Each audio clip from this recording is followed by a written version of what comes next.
Hi folks, we're Tacitus today, your pushback channel, and thank you for joining this audio live stream. Please listen to this presentation as you would a radio broadcast. In this essay, I'd like to talk about, as the Americans call it, the issue of girl math, girl mathematics, girl arithmetic. Now, it is a thing, but I didn't realize this as sort of a kid. I remember my mother had some interesting views on what constitutes saving and not, and this sort of thing, and would buy things that weren't needed, and then when sort of the father says, "Well, what do you buy that for? We don't need that." "Oh, but it was on special. It was on half price. I've saved $100." And no, I don't remember that as a frequent thing, and maybe they talked about it privately, not in front of the children, that sort of stuff. But I do remember it sort of vaguely, but I don't recall that it was a big or regular sort of day-to-day issue.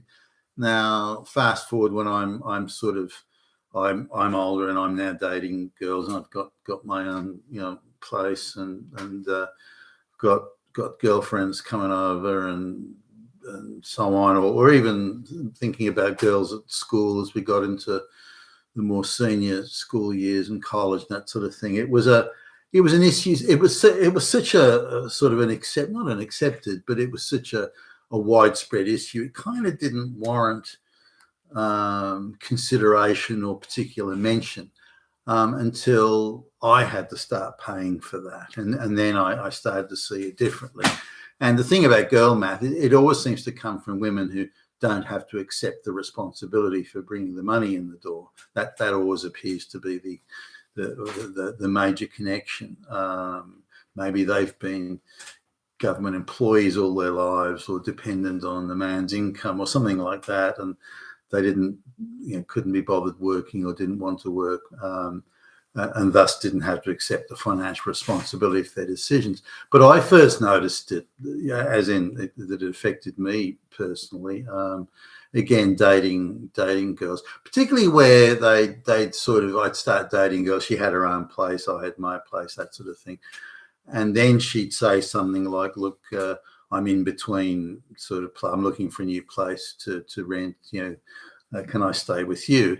And that's the equivalent, as I think back, that's the equivalent to a girl saying that she was pregnant. "You have to marry me and take responsibility for me." Back in those days, at least. So I haven't got my own place. Now the truth was that she decided just couldn't be bothered. I can save money, or I don't have to work if I live off his income. And at the time, I was a pretty industrious guy, so even while I was studying and going to university, that sort of thing, I'd still hold down a couple of jobs because I didn't want to be poor and that sort of thing. So now this was admired by others, particularly women. "Oh, wow, you're hardworking," but only on the basis of, not all of them, some of them, what they could exploit. I used to think that I didn't like to date women who came from rich families, because then they would expect too much from me. But the reality is that with all the money they had, they would have probably taken less from me, rather than, say, poorer girls who would view a hardworking man as a walking wallet, which tends to be the case then and today, even throughout all time. So anyway, the girl would then move in ostensibly just for a week or two or a few days, and then she would decide she wanted to make the place more homely, which is quite girly in itself.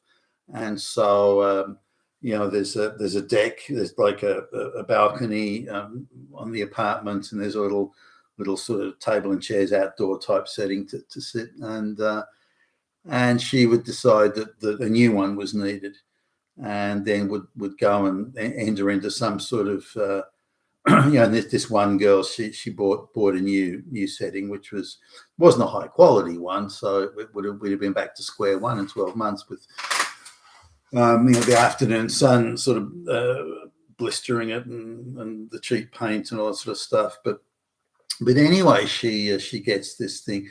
but she buys it on some sort of hire purchase type agreement, puts a couple of bucks down, and then has it delivered and puts my name on it as being the responsible party, and even forges. But it's not a forgery; it's not my signature at all. Just pretends that I've signed it, and then of course legal requirement satisfied for the hire purchase thing, and next thing, this new table, and I'm on the hook for it. And so I wasn't impressed by this, as you can imagine, and this was my first personal direct it affects me experience with girl math. And she said, I can't remember what the exact numbers were, but she said, well, but I don't know what your problem is, Billy Bob. It's normally $100, and it was on special one day only for $50. So I've saved $50. I've saved $50. I mean, you should be thanking me. I've saved you money. I said, well, hey, hold on a minute. But we didn't need it. I don't need it. I don't want it. I never agreed to it. So in order for it to have value, then it has to be needed. And there's already an outdoor setting, on the balcony. And I have to agree to it, given that I'm on the hook to pay for it. No, you silly man. You silly man. I've saved you $50. I have performed a service that's greater than all the services in the whole university. And that's the path she went down, and she couldn't. And I think it's more refusal than rank stupidity, but she couldn't say, well, no, I've saved money. And she was adamant and wouldn't budge from the position she'd saved money. And so, women that aren't taking financial responsibility or bringing money in, that sort of thing, they see they want to contribute to the household. They want to do girly, nice, homey things. I understand that, by the way. And that's sort of fine, but she was only there temporarily. But even in longer term relationships, it's still the same thing. I started dating this lady, and she years ago now, and she when she saw the size of my income, this is now I'm sort of on the road to professional, executive sort of type jobs. When she saw my income, holy crap, on income like that, I don't even need to work. I can live off his income and do better than I was doing previously. Wow, that sounds good to me.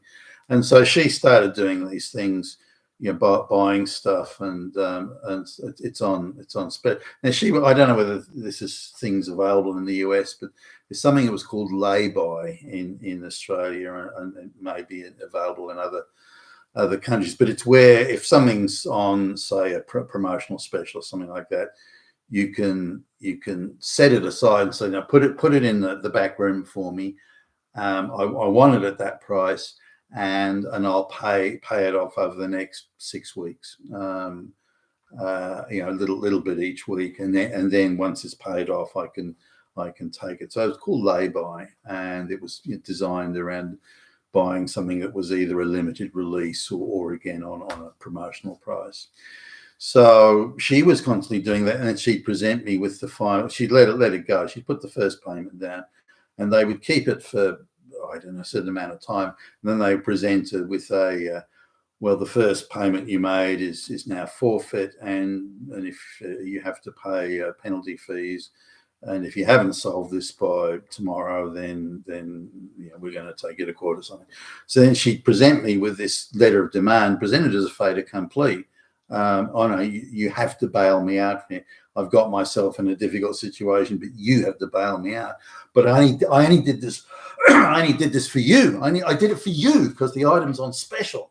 It's on special, so I've saved you $100, and so you have to help me out here. So it's presented along those lines. Now, the first time I went to the United States, and I needed to get some stuff from the from the shop. So I'm in the shop, and there's a husband and a wife sort of arguing or having a discussion there where she's saying exactly the same thing, saying, well, no, I bought the item on special, so I've saved you $50.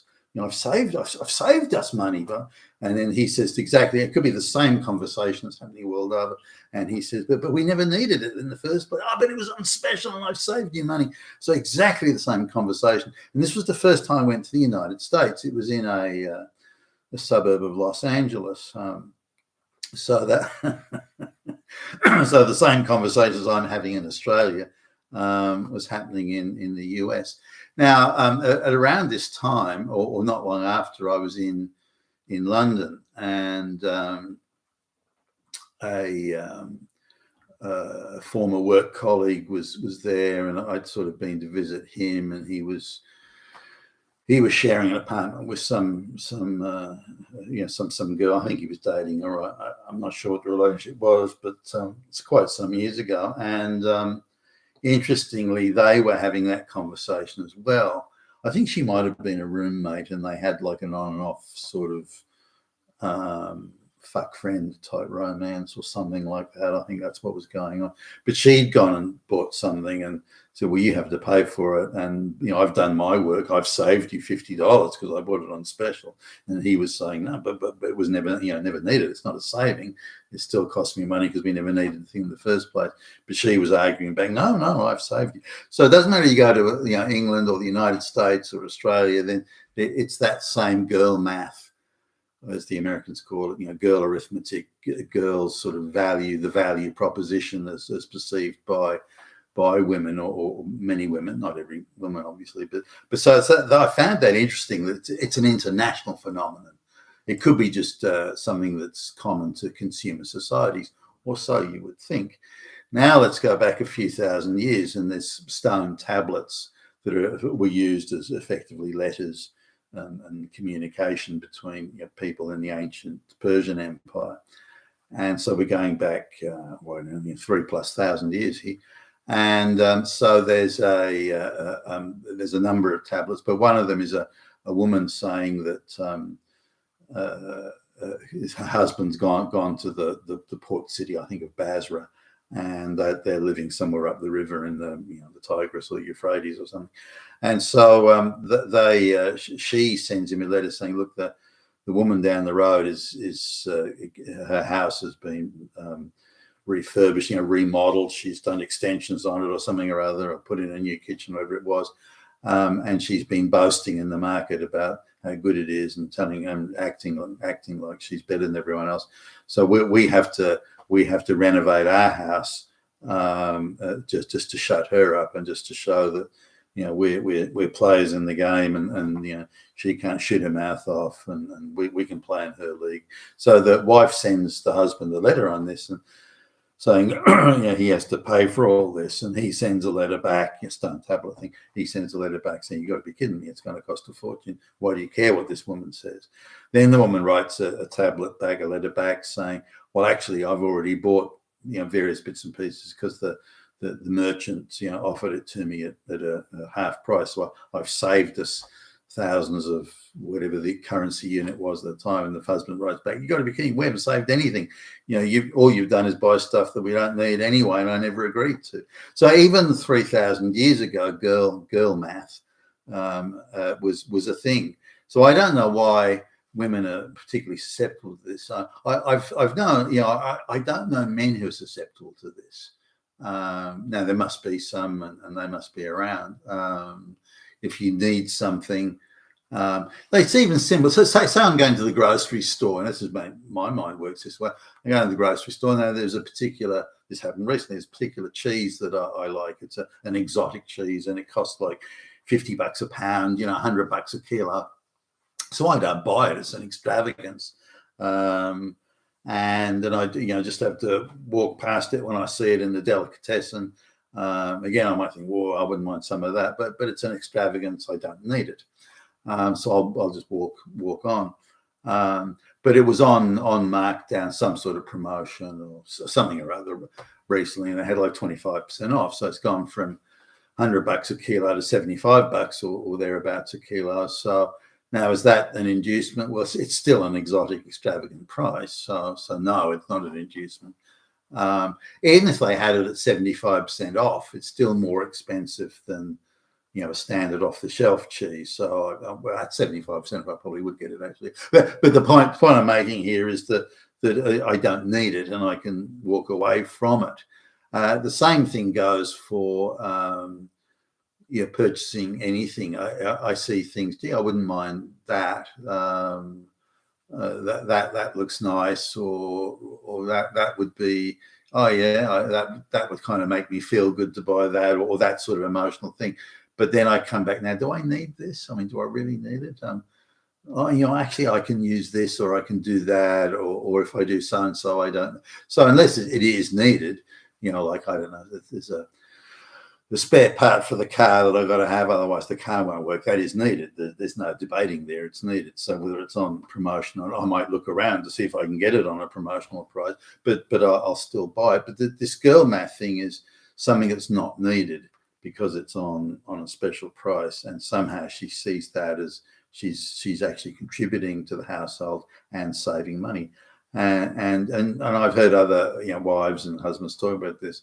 The husband, oh no, we don't need that. What do you get that? But it was on special. It was on special. Oh, I saved us money. I've done something big for it. Now, just looking at purchasing stuff generally, I see, even apart from cheese, other stuff I might think I might look at in the grocery store and something I might like. Here's one. Just a few days ago, there was this fancy marmalade. It was, and like a jam, And so I thought I wouldn't. Oh, gee, that one. And it's normally, I may pay, say, for example, $5 for a jar of marmalade. This marmalade is very nice, but it's $20. So I don't buy it. It's an extravagance, and I don't buy it. But it was on special from $20 to $15, and it caught my eye as I was walking along. But it's still 3 times more expensive than the price that I would pay. Therefore, it's not a benefit. I'm not gaining from it. Sure, I do like the flavor, and it's very nice. But the point is, what am I gaining from this? So the special price gives me nothing. It's $5 less than it ordinarily be, but it's already an outrageous price. Now, if it's on special for $5 or less, therefore, if we look in the overall economics of opportunity cost and so on, that I get a better quality marmalade for the same price, or I get a better quality marmalade for a lower price than I would normally pay, then it is a benefit. So I always do that cost analysis. That's just me. But I've noticed that, and my wife and I, my wife's hardly an extravagant spender or anything like that. But I noticed that she will. But it's on special. Why don't you get it? No, but it's still more expensive. Oh, what does that matter? It's on special. So I think it's a girly way of seeing the world that just is. And again, there'll be exceptions, far more common to women. It's humorous in one way, but in other ways, it's not. Especially when if your wife, girlfriend, someone comes home with quite an expensive item, and you're on the hook to pay for it. When it wasn't needed and you don't need it. Why did you do that? But it's on special. Don't tell me off. I did something good. That type of thing. So I think women are particularly susceptible to that and have been for thousands of years. You've been fantastic today, your Pushback channel. Thank you for listening.